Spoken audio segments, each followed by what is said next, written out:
श्रावस्ती नगरी में शागौतमी नाम की एक कन्या रहती थी। गौतमी उसका असली नाम था।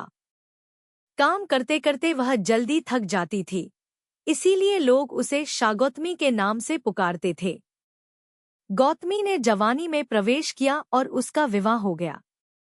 गौतमी गरीब घराने की थी, अतः उसकी ससुराल के लोग उसका यथोचित आदर नहीं करते थे। कुछ समय बाद गौतमी के एक पुत्र हुआ। अब घर में उसका आदर होने लगा, लेकिन होनहार कुछ दूसरी ही थी।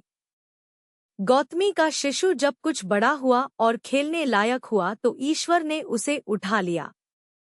गौतमी ने सोचा, पुत्र जन्म से पहले मेरा इस घर में अनादर होता था। पुत्र जन्म के बाद लोग मेरा आदर करने लगे, लेकिन अब यह लोग मेरे प्रिय शिशु को ना जाने कहाँ छोड़ देंगे। गौतमी अपने मृत पुत्र को गोद में ले उसके लिए घर घर दवा मांगती फिरने लगी। लोग ताली बजाकर हंसी ठट्ठा करते हुए कहते, पगली कहीं मरे हुए की भी दवा होती है। किसी भले आदमी को गौतमी पर बहुत दया आई। उसने सोचा, इसमें इस बेचारी का दोष नहीं। यह पुत्र शौक से पागल हो गई है। इसकी दवा बुध भगवान को छोड़कर और किसी के पास नहीं। उसने कहा, देवी तुम बुध भगवान के पास जाकर उनसे पूछो। गौतमी अपने शिशु को गोद में ले जहां बुध पालथी मारे बैठे थे पहुंची और अभिवादन करके बोली, महाराज मेरे पुत्र को दवा दीजिए। तथागत ने कहा, तूने अच्छा किया जो यहाँ चली आई। देख, तू इस नगर में से जिस घर में किसी की मौत ना हुई हो, राई के दाने मांग लो, फिर मैं तुझे दवा दूंगा। भगवान की बात सुनकर गौतमी बहुत प्रसन्न हुई और राई के दाने लेने के लिए जल्दी।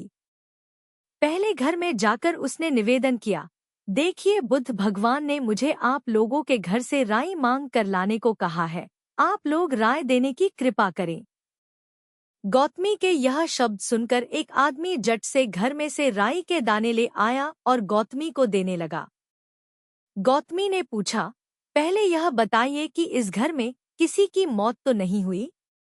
यह सुनकर घर के लोग आश्चर्य से कहने लगे, गौतमी यह तो क्या कर रही कह रही है, यहाँ कितने आदमी मर चुके हैं, इसका कोई हिसाब है? गौतमी बोली, तो मैं आपके घर से राई ना लूंगी। गौतमी दूसरे घर गई। सब जगह यही जवाब मिला। उसने समझा शायद सारे नगर में यही बात हो। उसे एकदम ध्यान आया कि बुध भगवान ने शायद जानबूझकर ही मुझे राई मांगने के लिए भेजा है। वह शीघ्र ही अपने मृत पुत्र को नगर के बाहर श्मशान में ले गई। उसे अपने हाथ में लेकर बोली, प्रिय पुत्र, मैंने समझा था शायद तुम ही अकेले भरने के लिए पैदा हुए हो, लेकिन अब मुझे मालूम हुआ कि मौत सबके लिए है जो पैदा हुआ है। इतना कहकर अपने पुत्र का श्मशान में अंतिम संस्कार करके वह वहां से लौट आई। लौटकर गौतमी बुध के पास गई।